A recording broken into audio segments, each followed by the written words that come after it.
Hello, everybody. My name is Nazarbina. I am Program Director for OmnichannelX, and I'm here with Andrew Kumar, Director of Platform Strategy for Contentful, a sponsor of this year's conference, and someone with a rich and diverse history in omnichannel content. So I've got 3 quick-fire questions for Andrew. Let's see what he's got to say. So first question. Andrew, I love this. You put in your description that your talk, 5 years and 50 headless omnichannel implementations later, was going to be the most boring at OmnichannelX. Why is that? Hey, Nos. Thanks. Yeah, boring, right? So it's pretty interesting, right? After 5 years and 50 implementations, it may be boring to me. It may not be boring to everyone, but it may be boring to me. There are some trends and patterns and kind of repetitive motions that I've discovered and come to light with across the last 5 years and 50 implementations. They all tend to fall back into some pretty boring topics around people, process, platforms. So I can't promise a lot of exciting topics, but what I want to do with this talk is to really get back to foundations, really get back to basics to ensure that what we're doing around our omnichannel builds and our omnichannel operations and how we engage with our customers and end users and how we build products and web applications and experiences all effectively using some common terms. We start and end with the humans, the people, the process, and technology. So I think it's going to be boring. I think we're going to get back to basics. But ultimately, I hope this is very beneficial and fruitful to apply those types of basics to kind of where we're going in the future. Great. Thank you. Okay. Thank you very much.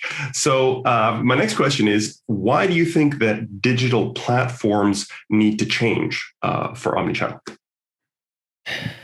Ooh, that is a loaded question. Thank you, Nas.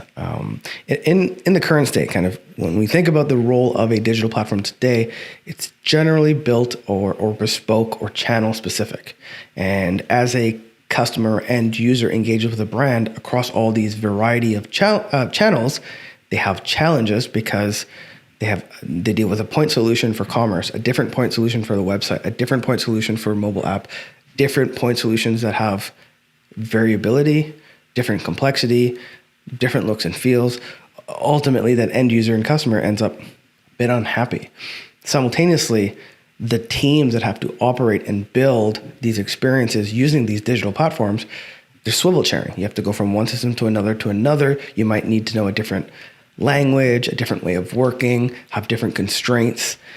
So those challenges are kind of compound. They slow down your team, they make your customer unhappy. And this is where digital platforms need to evolve to be more flexible, more repeatable, and more general purpose. So I think the whole realm of platforms and systems and services will start to move in this direction if they have not already done so. And ultimately, I think this will be quite fruitful and become the new normal as brands look to meet the needs of their user base.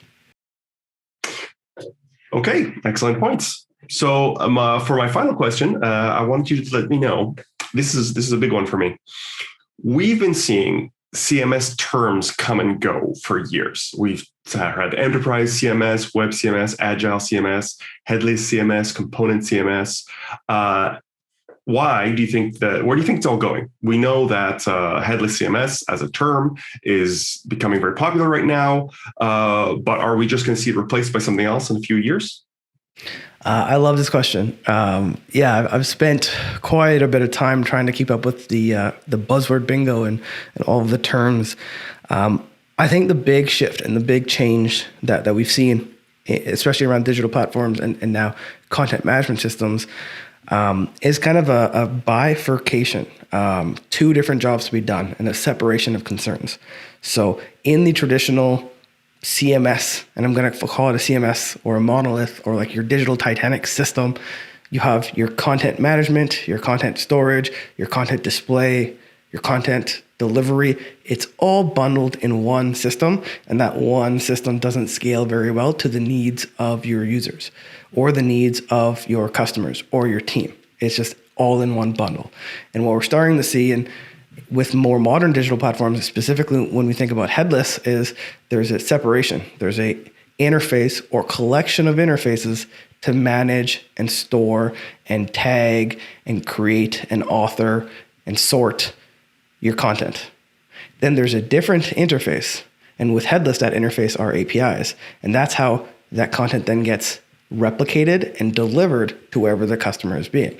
And the delivery infrastructure and delivery systems can be highly scalable, but have very little features because they're there to be fast and scale to millions and millions of users. Whereas on the management side is where you can have all of your features for your teams and your users to be fast and efficient. That separation, I think, is pretty key, and kind of headless has become that first foray into that separate, or that notion of different tools and utilities and technology and platforms for different jobs to be done. Where I see this going is in the realm from CMS to headless will then evolve into what we're calling a content platform. So you may have many different ways to manage, store, author, many different interfaces to satisfy the jobs to be done of your team and your user base. And then you may have many different ways to deliver and orient that content into different channels, into different experiences. And this is where kind of the notion of a platform comes together, is you meet that duality and you have single purpose applications for each job to be done, but they're still all kind of connected to a source. And you assemble them together like building blocks based on your needs. I don't know what it's going to be called. Right now, I'm using the term content platform. It could be called something else in 5 to 10 years. I've heard terms like micro front ends thrown around. I've heard terms like composable experiences or experience orchestration. I don't know what it's going to be called, but this is where I see kind of that pie in the sky future of where it's going around a heavy focus on jobs to be done and meeting that customer value. Okay, thank you so much. Well, this is all we've got time for today.